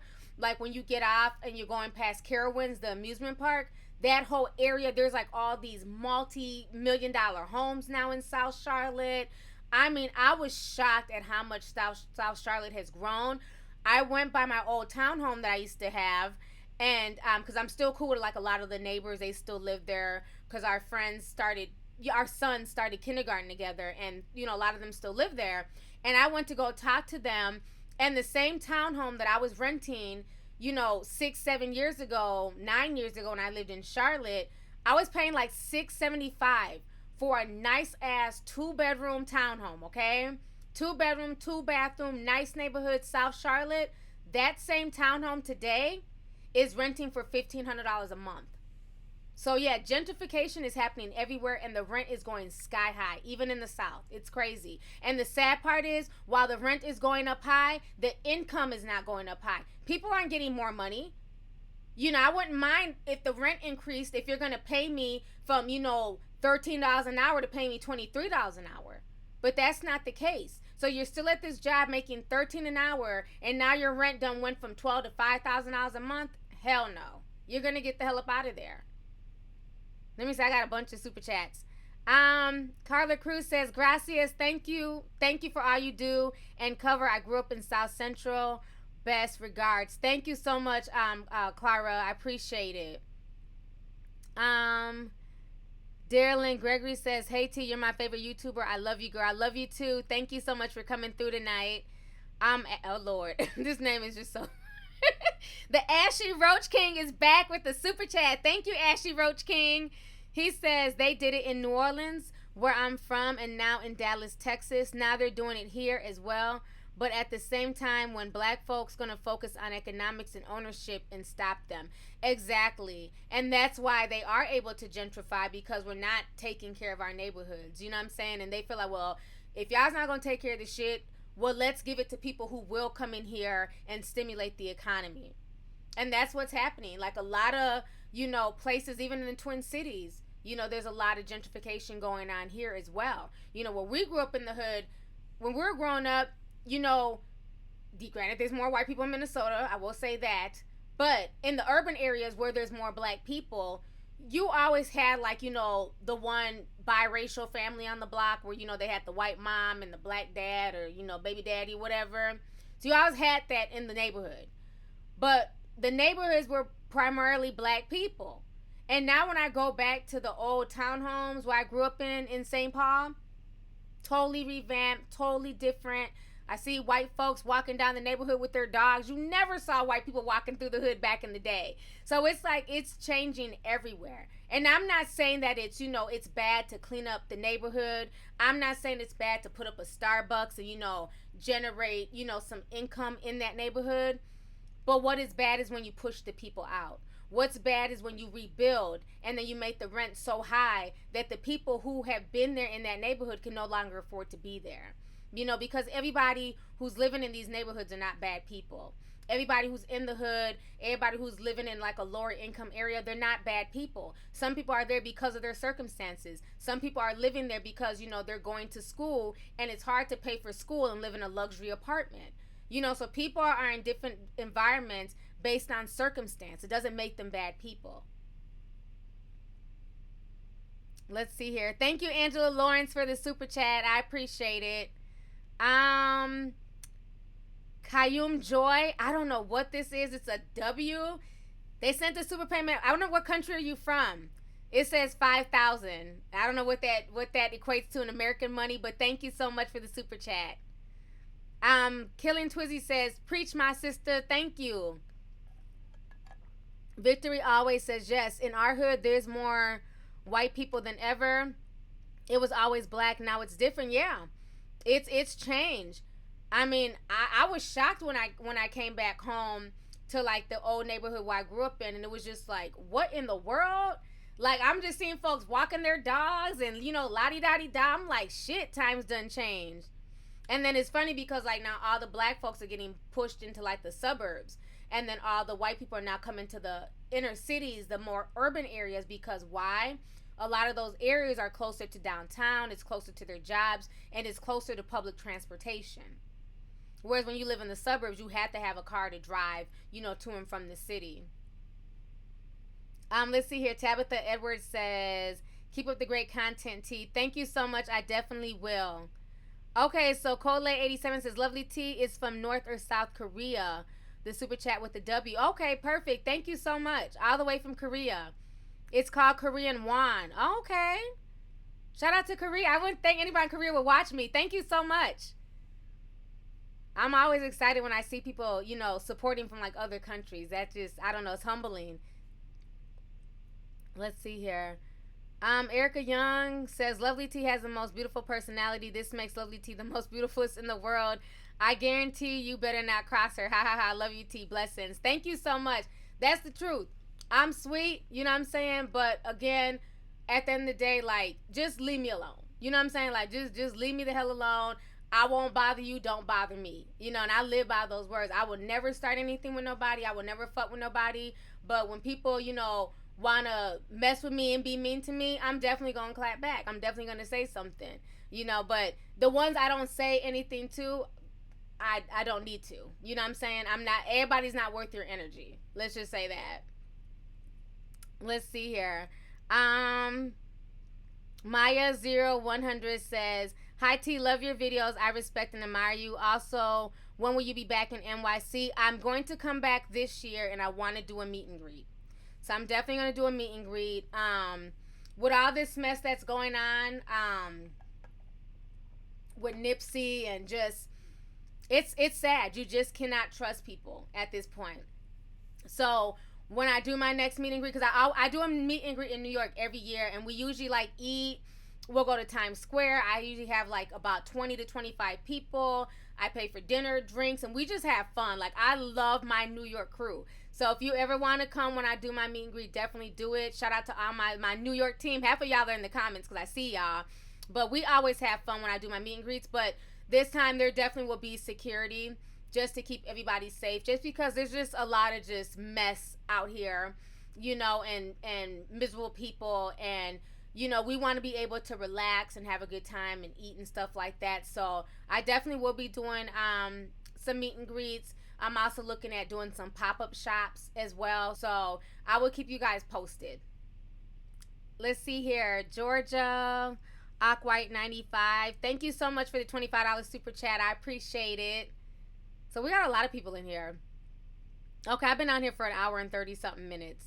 Okay, last but not least, and then I'm gonna jump off of here. I don't want to talk y'all to death. Oh, the chick. Y'all were sending me all types of pictures of the getaway drive. I said, y'all stay spilling tea in my damn DMs. I'm not gonna show her face just cause I'm just not gonna do that. I don't feel comfortable on YouTube showing her face.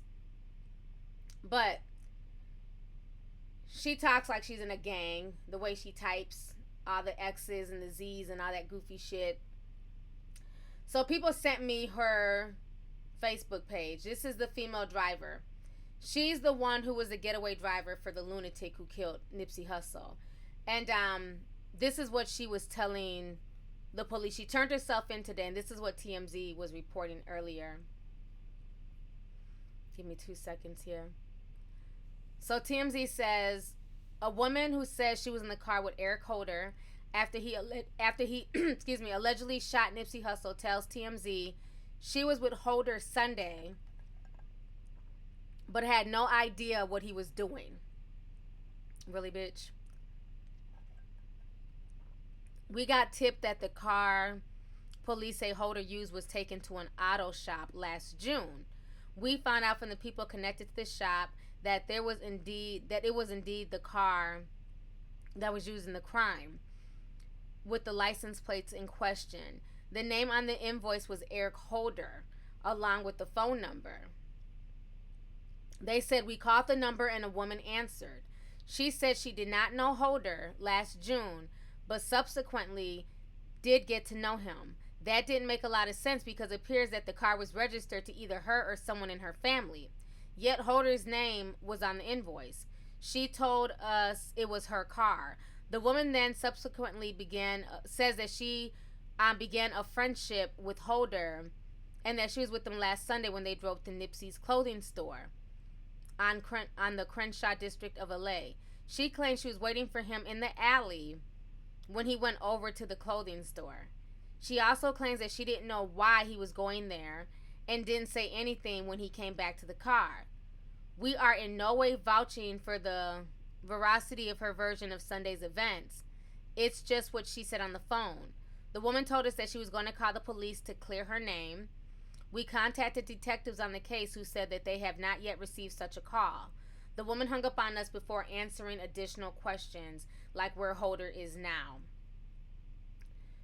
So that is what she's saying, okay? The girl who's the getaway driver. Put a teacup in the damn comment section if you guys believe this bitch is lying. I'm not buying nothing she's selling. I'm gonna need her to have a tall glass to shut the fuck up, okay? Let me read this super chat here. Tierra Best says, hey T, I love your show. Meet and greet in Baltimore, please. I will show you around. We can hang in downtown Annapolis, where I'm from. Thank you so much, Tierra. I would definitely be down to go. Definitely. I'm always on the East Coast. Okay, good. All I see is teacups, so y'all's not buying her story. Thank you. Jolly Baby says, waiting in an alley. Exactly. Because usually when I go to shop, I usually just drive, in the alley and then walk behind the store to get to the front of the door. Like, does that even make sense? Who the hell's goes shopping and parks in the alley?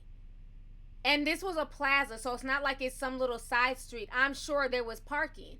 But not even that. You're in the alley. Gunshots are loud, okay? If you guys have been around or heard gunshots or from the hood, gunshots are pretty loud and they're pretty unmistakable. Now, sometimes they get mixed up with firecrackers. But for the most part, you're sitting in this alley in a car. The guy that you brought to said alley is gone and you hear gunshots. And you don't attempt to back your ass out the alley and fucking run to, run for the hills. You're going to sit there and wait for the dude to come running back. You're full of shit, sis. The reason why she's trying to distance herself and get the police to clear her name is because, like I said earlier in the show, rumor has it, his family has been getting shot at. And I don't know if anybody died, but there's been a lot of shootings going on in South Central. So I think she's scared that some retaliation may come back to her or her family.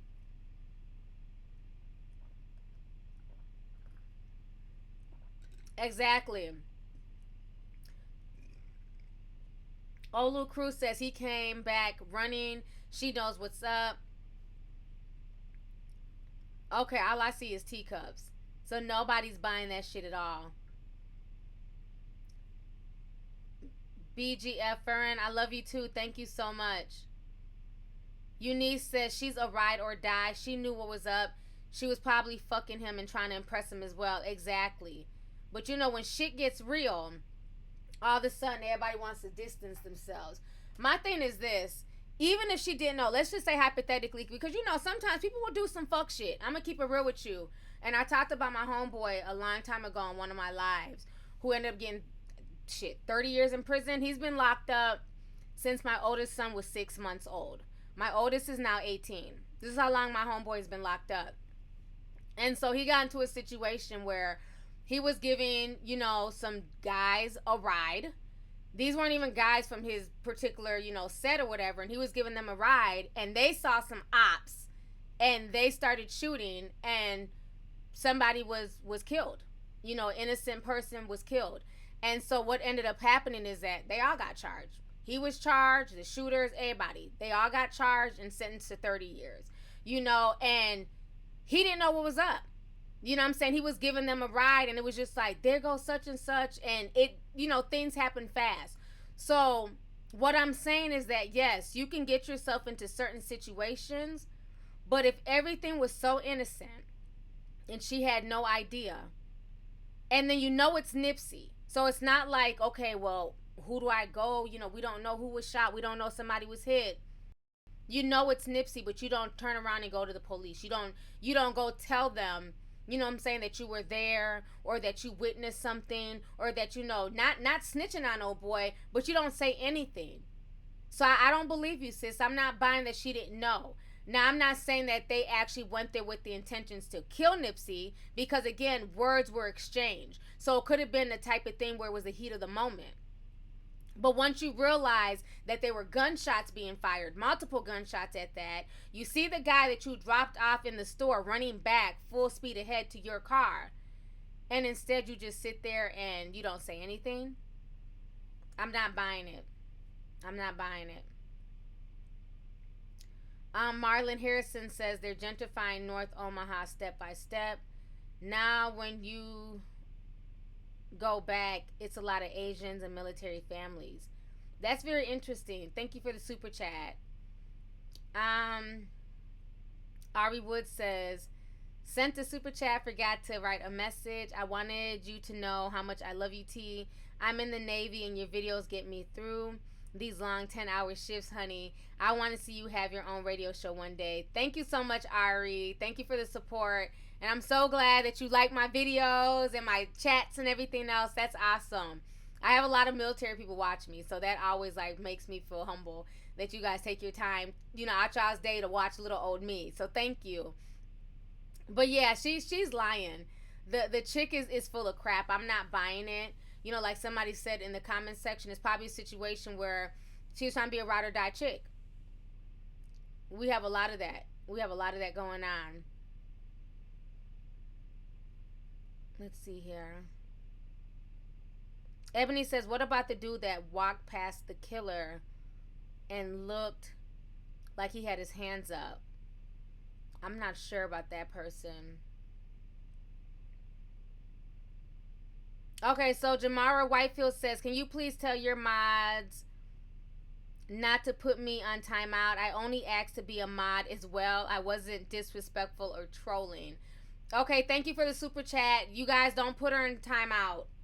I don't mind people asking to be mods. That's not, it's not a big deal. Just don't be in there spamming your mixtape.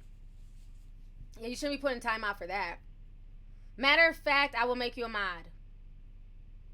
Okay, now you got a blue wrench. You have the power. There you go. Are you happy? I made you a mod myself. But yeah, it's a lot of mess. And there's going to be even more information coming on as the days, go forth. And I feel like she should definitely be charged with something. Even if it's accessory after the fact. Especially when you're not cooperating. With something as high profile as Nipsey Hussle's murder, the police shouldn't have to come to her. She should have ran her ass to the police station. That'd have been the only word where they could have been like, okay, fine, she wasn't involved. She's being completely honest. She's washing her hands of this. She's, telling, that what old boy's involvement was, but she didn't do that. So I think they can get her with some type of charge. El Simone 2112 says, great commentary, T. Meet and greet in Kansas City, please. That sounds interesting. I've never been to Kansas City at all. Never been to Kansas, but I would definitely be willing to go. Let's see here. Homeboy and that tackhead are both going to be charged. I bet on it. I definitely agree.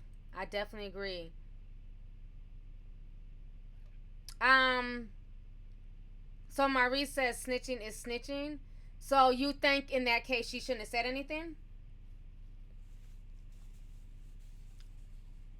Because what I'm thinking is, yeah, it's snitching if she went back and told on Eric Holder. But is it worth it what she's going through? Because he was involved in a high profile death. So my thing is, should she have just sat by quietly? Because people were going to eventually find out it was her and it was her car and that she was there, because people are always watching. It's a, everybody knows everybody in the neighborhood. So she was going to be discovered anyways. So why put yourself in a situation now where you can be looked at being charged with a serious crime, even potentially charged with murder or accessory to murder? Whereas if she would have went and just, told what happened, told her side, showed full cooperation, people probably wouldn't try to do nothing to her, and she definitely wouldn't be looking at charges. So it's going to be very interesting to see how that plays out.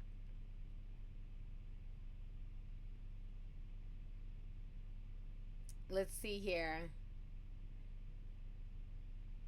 So somebody says, no, snitching for the greater good isn't a bad thing. Exactly. I think it just definitely depends. And everybody always wants to scream, no snitching and Black Lives Matter and everything else. And like Jules is saying in the chat, y'all can't say Black Lives Matter and no snitching at the same time. Thank you. And that's that conflict and that weird line that we toe, where people want to have one foot in the streets and then one foot in consciousness. You can't do both.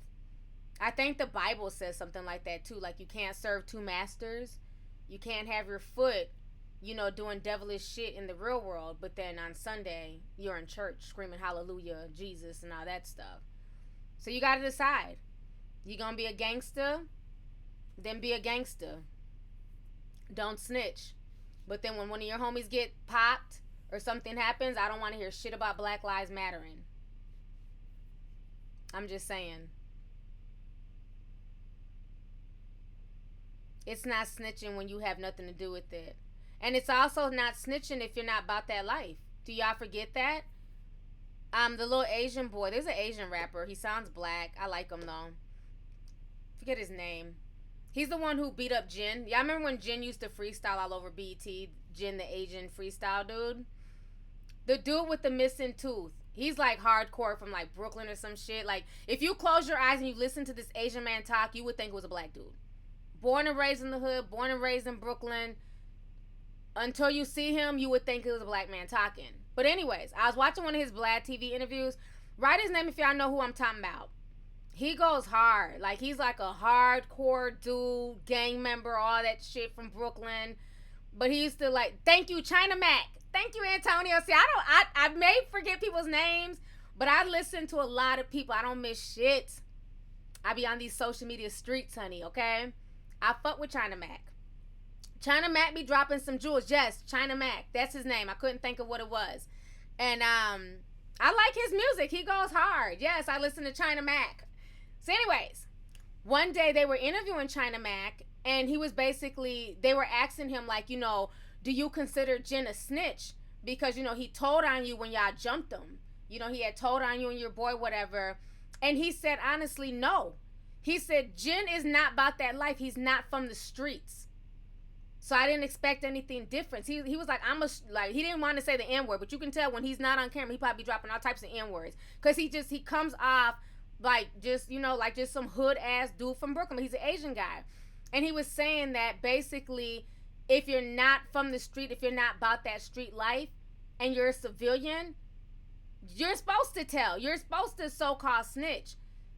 It becomes snitching when you're a part of criminal activity, when you're a part of the criminal life. If I'm a gang member and you're a gang member and we do some dirt together, and then I get caught and you run and you get away, and then I tell the police, well, such and such, Dusty Cuz was with me when we did that fucking robbery. Now I'm a snitch. Because why? We're both gang members. We both took an oath that we're going to do some dirt. We're going to do, we're going to commit crimes. We're not supposed to tell on each other. But if it's a civilian looking out the window and I see Dusty Cuz and, dumbass Cuz, robbing my neighbor's house, and I call the police, like, yo, my neighbor's house is getting robbed by these two cousins. That's not snitching. That's a civilian doing what the fuck they're supposed to do. So people forget that. All this whole stop snitching stuff, that only applies to people who are in the gangs, the people who are affiliated. And I'm not saying that she's not a gang member. I'm not saying that she's not, in that gang lifestyle, because from that bullshit she wrote on Facebook, it looked like gang writing to me. So I'm not saying that she's not in a gang, but we need to stop mixing up the whole snitching culture. Because like they said, you can't scream Black Lives Matter and then in the same breath you guys are screaming stop snitching. Which one is it? Do you guys want Nipsey Hussle's killer brought to justice, or do you guys just want to live by the street code? Even though he's been arrested, you know what I'm saying, and all that stuff, but you know, we have to decide which one it is. Y'all laughing because I said Dusty cuz? Oh, absolutely not, says I'm a proud snitch. Sabrina Venezuela says off topic, but have you ever been on a cruise? I could envision you chilling on a beach in the Bahamas. Thank you, Sabrina, for the super chat. I've never been on a cruise. To tell you the truth, I am slightly hydrophobic. Me and open water don't mix. I get very nervous on boats. I can't swim. And I believe that I drowned in my past life. I'm like, did I drown in a past life? Like, I'm very scared of open water. I've never been on a cruise. My friend goes on a cruise every year. And he has such a wonderful time. He's like, it's not the same. You're not going to feel like you're on the ocean. It's like a, you know, it's like an indoor thing. You don't ever have to even look out the window. I don't know. I just don't do oceans and boats and all that stuff. It makes me nervous. Maybe if I could swim, I would do more cruises. But I mean, I'm down to go to the beach. I go to Santa Monica whenever I'm in LA, and you know, when I go to Florida, you know, Miami and South Beach and stuff like that. So I love the beach. I like, honestly, the waters, like the ocean down in Florida, because it's warmer. The Pacific Ocean on the West Coast is very cold. So a lot of times I can't get into that water because I'll get sick. But I can get into the water in Florida. Like, I can go into their water. But again, I can't swim. So when I say go into the water, literally, I'm just, you know, just my ankles. I'm talking like I just dip in. No, it's just my ankles. And then I sit there and freak out when the waves come, like, oh my God, I almost fell in. People hate going to the beach with me because literally I'm there ankle deep. And I'm like screaming and carrying out, like, I almost got pushed into the ocean. I could have been swept away. And it's like, you're literally right by the shoreline, TT, calm down. But yeah, I need to learn how to swim, but I just feel like I'm too old. I'm old. Too old to learn. So I'd rather just sit pretty by the pool and just, you know, get my feet wet. Guy Napper Jr. says, keep up the good work. He's a dead man walking in jail. I believe that. And thank you so much. Mr. Bitcoin, lovely T, are you single? Yes, I am. I am. Let's see here. We got another super chat. Miss Smith says, can you check out my little bruh Dutch Santana from the San Francisco Bay Area, up and coming rapper? Let me know what you think. Thank you so much for the super chat. You'll have to send me the link and I'll listen to it. But yeah, I mean, I listen to a lot of people. I don't, you know, I'm not Def Jam. There's nothing I can do for them, but I'll listen to it. I listen to a lot of people. Yeah, I wasn't expecting me to know who China Mac was, huh? I can listen to him talk. I like some of his interviews because he just keeps it real, you know? He's been through a lot of shit. T saw Jaws in Titanic. Yes. I do not do the ocean at all. It makes me nervous. Tira says, you're like my husband. If it passes his ankle, he's drowning. Right. I freak out and I don't go in past the ankles. You know, I like the water, feels good and stuff like that. Yes, Ratchet, Florida has the best waters. Like, their water is really warm. And part of me feels guilty for being happy that it's warm because I also know that it's warm like that. And it affects the environment because those warm waters are what helps to cause hurricanes. So I kind of feel guilty for loving the warm waters of Florida because I know, like, within a few months it'll be hurricane season. And also, like I told you guys, during that hurricane season that was really bad, what was that, 2017 hurricane season, I believe, when Houston flooded and all that stuff. And I did a really dope breakdown about the ecosystem in Florida and how a lot of those cities on the coast will not be here in 20 years. Florida, Miami is sinking. They're sinking like an inch per year. South Beach will be non-existent in probably 20 years. So enjoy those places while you can. Give Ratchet, Florida, particularly South Beach, their roses while it's still here. Because in 20 years, there will not be a South Beach. And that's not me like being doomy, gloomy, doomsday prepper. That's me just researching. You know, you guys know I love the swamplands. You guys know I have an affinity for, you know, baby alligators and shit. I always try and visit like the marshlands and stuff when I go down to Florida. I love going on the fan boats, and I always have the deepest conversations with like the people who deal with like the marshlands, the wetlands, and all that stuff. And I learn so much from them. So I like stuff concerning the ecosystem. I'm a slight nerd. So yeah, give Ratchet Florida the flowers while they're here, cause yeah, Miami's going through some shit, y'all. Let's see here. Much love from Texas. I'm definitely coming to Texas this year.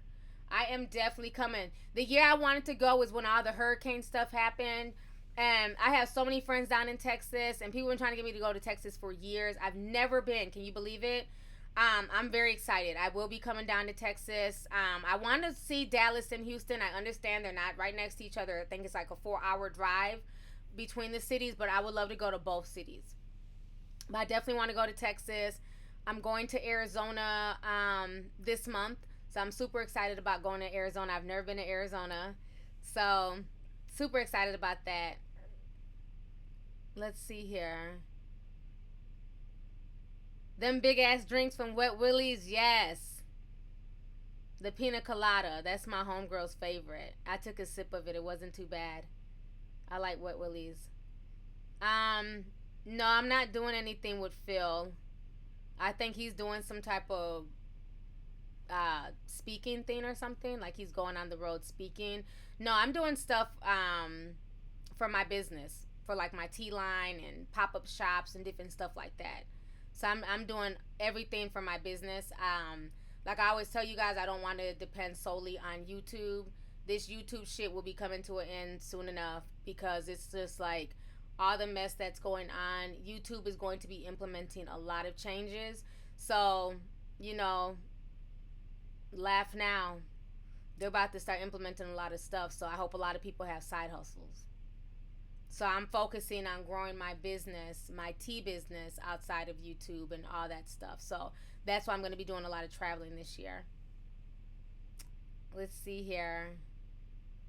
I'm a Leo, Nissan Lackey. I'm a Leo. And the crazy thing is, so is Nipsey. He's a Leo as well. Mm-hmm. Okay, you guys. So I've been on here for almost 2 hours. Maryland, I will be coming to Denver. I'm working on some things with some people in Denver. Never been. Heard it's beautiful. I'm excited to come down there. I am going to be coming to Denver sometime. Don't know when. But I'm definitely planning on making a trip down there. I heard it's beautiful. So let me see here. Okay, last super chat, then I'm out of here. Oh, so Sparga says she's a Hoover Crip. They was praising her for being the driver. Oh, okay. So she is in the gang life. But I said that. I said I could tell by her writing, she's definitely involved in some gang shit. And when I looked at her Facebook, all I got was gang vibes from her. So she's trying to play crazy because, of course, she doesn't want to be tied to Nipsey's murder. She doesn't want to be tied to being the getaway driver. She doesn't want to be looking at any time in prison. So she's going to try and play crazy and try and distance herself now. But yeah, the fact that she's a Crip as well. She's a Crip. The guy who killed him is a Crip. Nipsey was a Crip. Yeah, very interesting. Thank you for that, T, sis. Let's see here.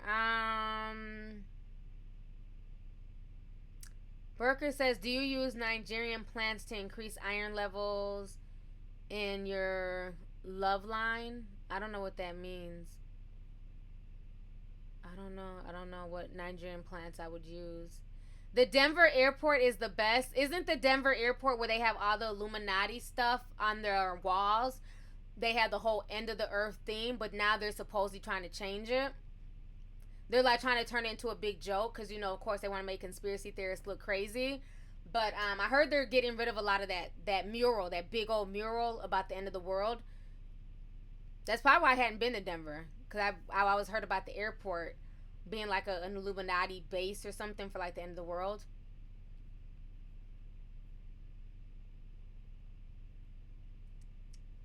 Yeah.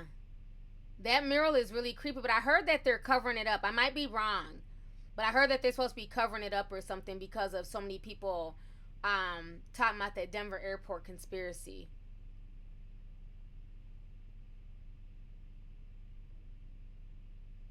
That's why I'm never going to Denver. You can always drive. Yes, they're making jokes about it, talking about the gargoyle. Okay. Denver airport is creepy. Oh, so you're saying it's creepy. Somebody else said it's beautiful. That's interesting. Yeah, I've heard a lot of stuff about that airport too. The artwork, the horse is creepy as fuck. Yeah. It's interesting, you know? Everything is creepy, and, you just still gotta go out and go visit places. I don't wanna miss out on seeing something beautiful as Colorado, because I heard Colorado is beautiful simply because of the airport. So it's not like I'm about to be spending the night at the airport. It would just be, getting dropped off at the airport, getting picked up, and going on to my destination. Okay, so, anyways, you guys, yes, please like the video. Please share. I'm about to get up out of here. It's getting late. It's 11:23. I know y'all got work tomorrow. Thank you guys for joining me for these past 2 hours. I think we had some awesome dialogue. We had a lot of really good discussions. I hope you guys, leave with more than what you came in. Maybe you weren't aware about certain things and you gained a little bit more knowledge. So thank you guys for coming through. Let's see here. Off topic, my husband is watching Wasted. He said, thanks for the suggestion. Oh, good. So he's watching the documentary we talked about. You guys are going to enjoy it. And like I told you, that Anthony Bourdain part is creepy as hell. But besides that, it's a really good documentary. Like now, like I literally feel guilty when I throw anything away. I've been over here, like remember I had the barbecue over the weekend? I was showing you guys pictures from the barbecue that I had for the kids. I've been over here like, I gotta eat this potato salad. I gotta finish this. I can't be wasting food. So, yeah. No, it's a really good documentary if you guys haven't seen it. This is the last one. Johanna says, hope everyone has a good night. Be safe, blessed, healthy, happy, alive, strengthful, much love. Thank you. That is a perfect ending to tonight's show. Thank you for the super chat and the love, Johanna. I hope everybody has a good night. Be safe. Tell people. Tell your loved ones, tell your children, tell your family, let them know that you love them. Give them their roses while they're here. And I hope that that's the message you guys take from this live stream. If you don't take nothing else from this live stream, give people their roses. Give them their admiration. Tell them that you love them. If you want to work with them on something, or if you want to just, get something off your chest, do it while they're here, because once they're gone, all those shoulda, woulda, couldas, that's all it's going to be. It's just going to be a distant memory. So, show people the love while they're here. And on that note, you guys, I'm going to bed. Thank you to all my moderators who came to help. I really appreciate it. Thank you to everybody who came through the night. I will be back again. We'll be doing some more live streams. I really enjoy these live streams with you guys. So thank you, and I'll keep you guys up to date on Instagram and on my social media with everything that's going on with Nipsey Hussle. So I'll talk to you guys later. Deuces.